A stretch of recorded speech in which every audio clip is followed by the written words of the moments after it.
Repasando un poquito, ¿se acuerdan que tenemos un sistema con retroalimentación? G va en lo que llaman forward, en la dirección hacia el frente. H estaría en el lazo de retroalimentación.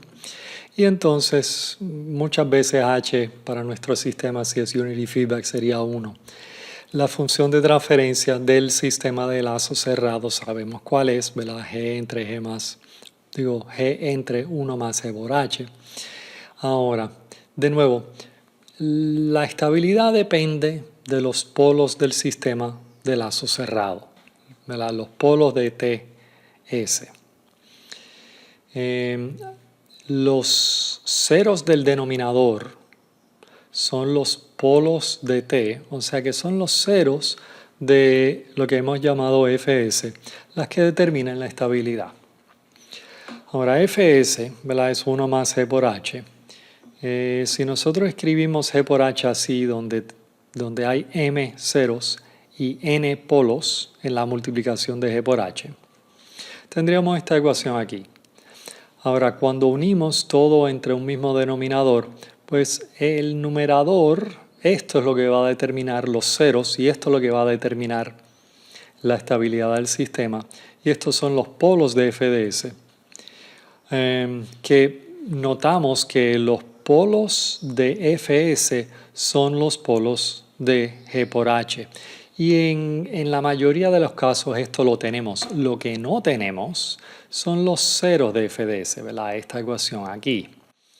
Podríamos simplemente factorizar este polinomio y sacar lo que son, pero lo que nosotros queremos hacer es usar estos contornos, ¿verdad? Y el teorema de Cauchy para determinar estabilidad. Nosotros sabemos que el sistema de lazo cerrado es estable si no tiene ningún polo en el semiplano derecho. O sea, que va a ser estable si f de s no tiene ningún cero en el semiplano derecho. Para poder usar, ¿verdad?, el criterio de Nyquist, para poder usar el teorema de Nyquist para determinar estabilidad, lo que necesitamos hacer es hacer un contorno que incluye todos los ceros de f de s que estén en el semiplano derecho. O sea que lo que vamos a hacer aquí, ¿verdad? Queremos hacer un contorno que va a incluir todos los ceros que pueden causar inestabilidad. O sea que todos los ceros en el semiplano derecho. O sea que si empezamos en cero, vamos a suponer que empezamos en cero en el plano de S. Subimos hasta llegar hasta infinito. Encerramos todo el semiplano derecho, llegamos hasta menos infinito y de allí subimos por el eje imaginario hasta llegar otra vez a cero. O sea que este contorno, que lo vamos a llamar el contorno de Nyquist, incluye todo el semiplano derecho. O sea que incluye cualquier cero que podría causar o que causa inestabilidad. Lo que queremos hacer entonces es tener el contorno correspondiente en el plano de f de s para así determinar estabilidad. Porque, ¿verdad?, yo sé que n va a ser z menos p, donde z es el número de ceros dentro del contorno, p es el número de polos dentro del contorno, ¿verdad? P lo conozco porque estamos diciendo que, ¿verdad?, los polos de f de s son los polos de E por H, que estamos diciendo que son conocidos. N lo conozco si es que puedo hacer el dibujo. O sea que el desconocido aquí sería Z. Y con esto podemos determinar estabilidad, ¿verdad? Podemos mirar cuántas veces le da la vuelta al origen para determinar estabilidad. La gente empezó a hacer esto y notaron que era más fácil, en vez de graficar el contorno de f de s, graficaban el contorno de G por H y miraban cuántas veces el contorno le daba la vuelta al punto negativo 1, ¿verdad? Porque notamos que la única diferencia entre f de s y G por H es este término de 1 aquí, ¿verdad? F de s menos 1 es G por H. Así que nosotros vamos a hacer lo mismo. Nosotros vamos a graficar el contorno en el plano de G por H y vamos a ver cuántas veces le da la vuelta al punto negativo 1, ¿verdad? Y si G por H encierra el punto negativo 1, f de S encierra el origen, ¿verdad? Porque vemos que F y G por H tienen esta relación de 1. Así que lo que tenemos que mirar ahora es cómo graficar estos contornos. No hay gran misterio en esto. Ya hemos hablado y hemos hecho unos ejemplos sencillos en cómo hacer estos contornos. Y en esos ejemplos sencillos pues empezamos con unos puntos y entonces así pues más o menos hicimos nuestro contorno en el plano de FDS. Va a ser igual en este caso, excepto que en vez de FDS pues usamos G por H, pero es similar. Ahora, en esos ejemplos sencillos no llegamos hasta infinito y el contorno que estamos usando ahora, ¿verdad?, llega hasta infinito porque tiene que encerrar todo el semiplano derecho. Así que siempre empezamos con el diagrama de Nyquist. Una vez que tenemos, ¿verdad?, ponemos el plano de S, incluimos el diagrama de Nyquist y, ¿verdad?, incluimos los polos y ceros de G por H. ¿Verdad? En este caso, si vamos a usar esto de ejemplo, ¿verdad?, esto es 100 entre S más 1 por S más 10. No hay ceros finitos, hay dos polos finitos, ¿verdad? Tiene un polo en S igual a negativo 1 y un polo en S igual a negativo 10. Así que vamos a poner los polos, negativo 1 y negativo 10. Vemos que, ¿verdad?, no hay ni ceros ni polos de G por H dentro de nuestro contorno. Y ahora podemos graficar el contorno en el plano de G por H. Como pongo aquí, podríamos hacer esto igual que antes, punto por punto, pero esto es demasiado lento. Esto lo podemos hacer mucho más rápido usando lo que sabemos sobre, ¿verdad?, calcular la magnitud y el ángulo de funciones complejas gráficamente. ¿Verdad? Nosotros sabemos de nuestro trabajo, si empiezo con esta función, ¿verdad?, la magnitud de esta función pues sería la magnitud del numerador, que en este caso es 100, dividido entre la magnitud del denominador, que es la magnitud de S más 1, por la magnitud de S más 10. El ángulo de esta función, ¿verdad?, sería el ángulo del numerador, que en este caso es 0, así que sería 0, menos el ángulo del denominador. Y el ángulo del denominador, ¿verdad?, el ángulo de estos dos términos multiplicados, ¿verdad?, sería la suma de los ángulos de cada uno. Así que sería menos el ángulo de cada término aquí. Así que sería menos el ángulo de S más 1, menos el ángulo de S más 10. Y con esto podemos sacar nuestra magnitud. Con esto podemos sacar nuestro ángulo para cada valor de S. ¿Verdad? Por ejemplo, podríamos empezar en S igual a 0. Si S es igual a 0, la magnitud por inspección, esto sería 1, esto sería 10, 100 entre 10, esto sería 10, o sea que la magnitud, cuando S es igual a 0, la magnitud es 10, y el ángulo, ¿qué sería? Bueno, sería cuando esto es igual a 0, el ángulo sería el ángulo de 1 menos el ángulo de 1 menos el ángulo de 10. Sería tangente inversa de la parte imaginaria sobre la parte real. La parte imaginaria cuando S es igual a 0 es 0. Aquí también, o sea que estos ángulos son ceros cuando S es igual a 0. Ahora, no queremos hacer esto con calculadora, es mucho más rápido hacerlo por inspección gráficamente. Así que vamos, ¿verdad?, como hemos hecho anteriormente, vamos a una grafiquita, ¿verdad?, y yo puedo calcular, por ejemplo, la magnitud y el ángulo de este término. ¿Verdad? La magnitud de S más 1 para cualquier punto S1 sería esta distancia. Y el ángulo de S más 1 pues sería este ángulo aquí. Está en el numerador, así que le ponemos un negativo. Lo mismo para el otro término. El término de S más 10 pues tiene su magnitud y tiene su ángulo. La magnitud es esta distancia aquí y el ángulo pues es este ángulo acá. le ponemos un ángulo, aunque el ángulo de la función es positiva, pero como está en el denominador, lo ponemos negativo. Así que, como por ejemplo usando el punto S1 igual a 0, como hice ahorita, vemos que esta distancia es 1, esta distancia es 10, o sea que tendríamos 100 entre 10, 10 para la magnitud. ¿Qué sería el ángulo? Y esto es lo que es más sencillo hacer y mucho más rápido.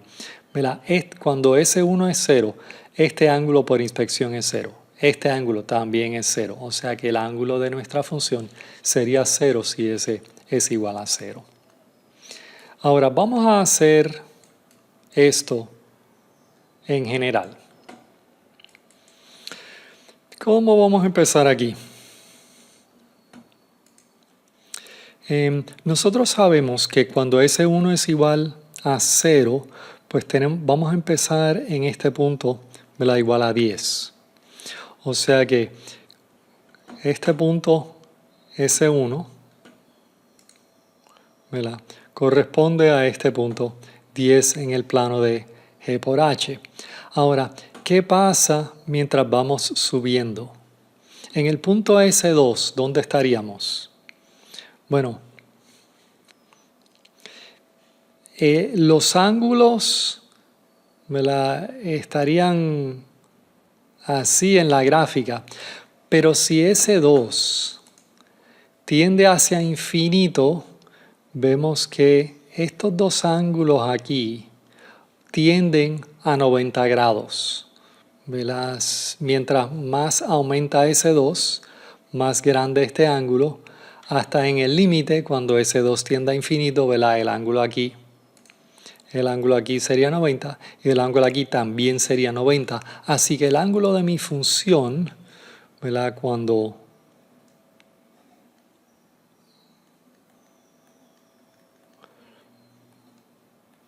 cuando esto es J infinito, ¿qué sería mi ángulo cuando S es J infinito?